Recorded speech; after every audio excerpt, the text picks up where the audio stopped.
بەشی هەرە زۆری لە سایەی خەبات و تێکۆشانی پێشمەرگە و کۆمەڵانی خەڵکی کوردستان بووە. خوێنی گەشتی شەهیدەکانتان داری ئەم ئازادی بۆ ئاوداوین و بەبەرهەمی هێناوە کە ئێستا لێ دەچێژین. سەروەری پێشمەرگە ئەوەندە گەورەیە کە کەس ناتوانێت ئینکاری بکات. دەمەوێت شتێکتان بۆ بژێڕمەوە لە کۆبوونەوەیەکی مەجلیسی حکمی عێراقیدا باس هاتە سەر ئەوەی کە پێشمەرگە چۆن وەربگیرێت. یەکێک باسی ئەوەی کرد کە پێشمەرگەش وەکو میلیشیەکانی تر ئەبێ مامڕێ لەگەڵ بکرێت.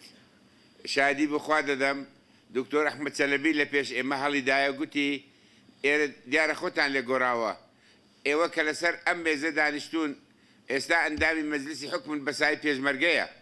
پێشمەرگە بوو خەباتێکی دوور درێژی کرد، حکوومەتی عێراقی لاواز کرد، گەندەڵ کرد، ناوچەیەکی گەورەی ڕزگار کرد، لەو ناوچەیە مەعارەزەی عێراقی جێی بۆەوە، خەباتی ترجە پێداوە.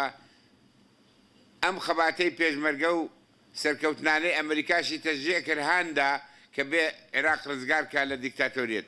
بۆیە نابێت پێشمەرگە بەو چاوە تەماشا بکرێت کە باستان کرد بەڵکو دەبێت بە چاوی هێزێکی ڕزگارکەری پارێزەری نیشتمان ڕەچاو بکرێت.